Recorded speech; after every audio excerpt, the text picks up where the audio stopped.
True or false? There are more hydrogen atoms in a single molecule of water than there are stars in the entire solar system. True or false? Who says false? Okay. Who says true? Okay. A falsie? What do you think? Why? How did you get there? Yes? The universe is infinite, and it could be as many stars as... Great. Excellent. The answer is true, but that was an excellent response. It was very well thought out.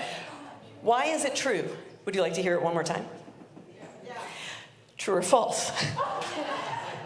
There are more hydrogen atoms in a single molecule of water than there are stars in the entire solar system.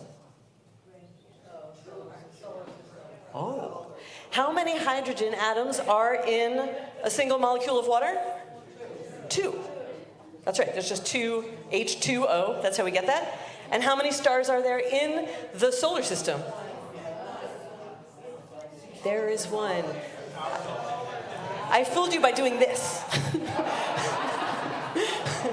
Right, because you heard the word universe, right? And there's so many stars. But of course, a solar system is made up of 1 star. It is our sun, which is a star. Very good.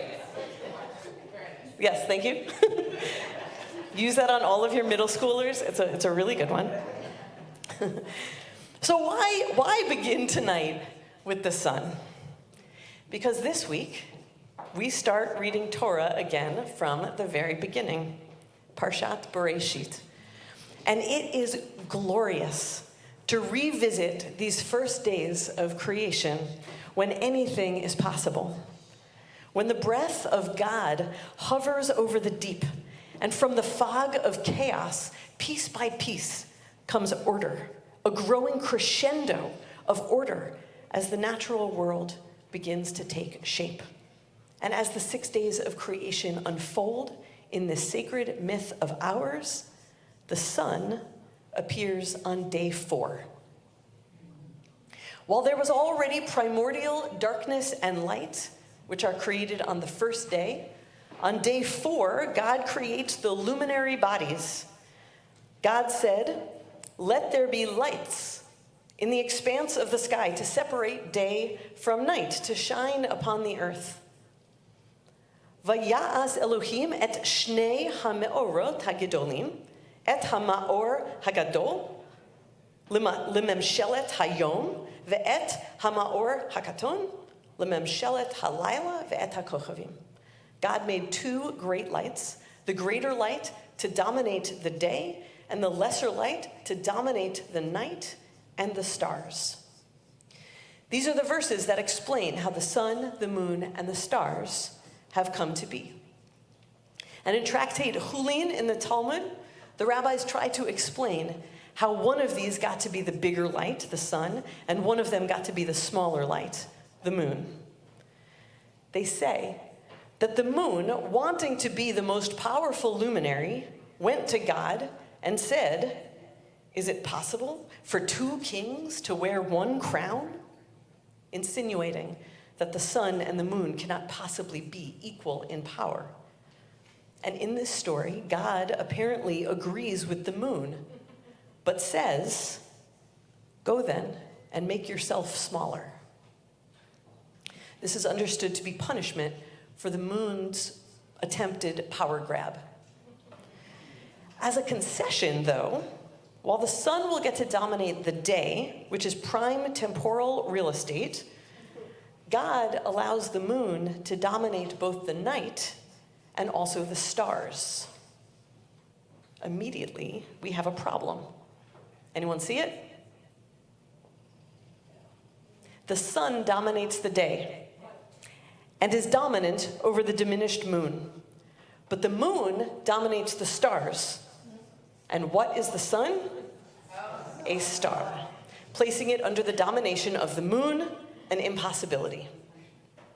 And so, at the moment that this concept of domination is introduced into our story, as soon as the components of creation experience a desire to control each other, things go immediately haywire and become confounded, and a touch of chaos is reintroduced to our story of otherwise increasing order. The word that gets us there, limemshelet, to dominate, should catch our attention for its jarring introduction of forcible control and attempted intimidation into a creation story that otherwise appears to be about growth, abundance, and coexistence, the essence of the rest of the creation story. It should catch our attention, especially in these times that we are living through. Memshelet in the Tanakh, the Hebrew Bible, can mean dominate or rule over or exert authority. And when it's written in relationship to human beings exercising it, it often describes the power of people or governments over other people or governments. It's no accident that as soon as Memshelet, the idea of domination, shows up in our story, the rabbis seem to pick up on this discord, and they write a midrash of argument, ego, jockeying for position, a desire to diminish the other, anger, and humiliation. The idea of domination as how we interact with each other unleashes a deep and unsettling rift into existence on the fourth day of creation. Is it meant to be there? Is it an error, a flaw in the plan? How could the tools of domination, threats, fear, force, violence, be components of the same story that recounts the magnificent beginnings of sky and water and seeds and vegetation and animals, all living in the sanctuary of the Garden of Eden? And yet, we can see that domination surely did make it into the blueprint of our world, and that it can take hold, for here we are, living with humanity's inclination towards it more and more each day. We don't have to look far. The federal government has recruited and deployed aggressive ICE agents into multiple cities with the instructions to dominate and threaten and scare people into submission. Every day there's a new video of masked ICE agents wrestling an unarmed person to the ground, sometimes being torn away from their children. ICE agents raided a Chicago apartment building from a helicopter in the middle of the night, dragging people, including children, from their homes, terrifying families and disappearing neighbors. ICE agents pulled a 15-year-old girl from a car and kneeled on her neck to pin her down. This is all domination. ICE agents, as reported this week, are now using full body wrap restraints on immigrants who are not resisting at all. ICE agents standing on a roof shot pellets with chemical irritants hitting the head, face, and body of Reverend David Black and others who were protesting and praying outside an ICE facility way down below them. Is this courage? Is this dignity? This is embarrassment. This is a government's attempt to govern through exerting domination. This is the moon trying to trick God into diminishing the sun. But, and this is important, when a government acts through domination, violence, threats, fear-mongering, attempts to humiliate and diminish and dehumanize, these are not signs of strength. These are signs of weakness and the growing desperation of powerlessness.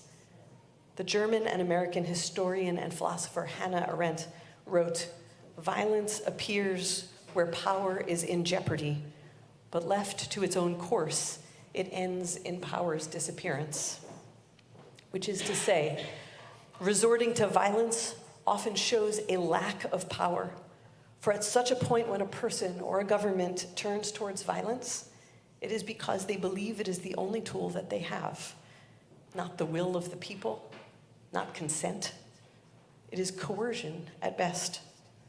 Domination, like it is in the unfolding days of creation, is a rift, a blip, an aberration in need of correction, a corruption of the world coming to be in Parshat Bereshit. If the only way you can govern is through domination, then your power is not waxing, but waning. Now, don't get me wrong. Such domination, such exertion of physical power will cause profound suffering and pain and fear and injury and heartbreak, sometimes for a long time. But it is weakness on display, and it is temporary. And it is not how our story ends. The prophet Isaiah holds the corrective chapter, the repair, the rest of the story. Prophesying about what will happen in the days of redemption, he tells the people, V'haya or halivana ke'or hachama. And the light of the moon shall become again like the light of the sun, and the light of the sun shall become sevenfold, when God binds up the wounds of this people and heals the injuries it has suffered. Redemption will see healing, an end to the suffering, the wounds of this people bound up and cared for by God. And at that time, the moon will be restored to its equal size of the sun. There will no longer be memshelet, domination, but rather a shared existence and collaboration. And in that repaired way, the light that they will emit together won't just be one light plus one light. It will be 7 times as great, shining together. Dominance replaced by equality and cooperation and coexistence and shared dignity. That is a symbol of great power and extraordinary illumination. Tomorrow, when we march in the No Kings March, that is the world that we're marching for together. The antidote to domination is actual power. Going outside in the street together, standing side by side, showing up for one another and for the most vulnerable targets of the government's attempts to dominate bodies and hearts and minds, standing shoulder to shoulder with our immigrant and refugee neighbors, building the slow and deep and real relationships of trust with each other and with others, so that we can discern together and decide together what kind of city we want to live in. Remembering that all of New York City's children are our children, and being accountable to them and showing up for them, listening to each other's stories, hearing where we disagree, being curious and honest and thoughtful and brave. These are the things that allow us to build and exercise real power. The power of shared values and shared vision, of empathy and love. This is the power of laughter and joy and seeing the equal humanity in every human being. There will always be moments in history when the human pull towards a desire to dominate will manifest. But ours is to remember that the climax of creation in Bereshit is not day 4. It comes when we learn that every human being is created b'tselem Elohim, in the image of God. That is the true expression of ourselves and of each self. Not the desperation of domination, but the sparks of holiness. Let that be what we march for, what we work for, what we stand for, tomorrow and every day after. Amen and Shabbat Shalom.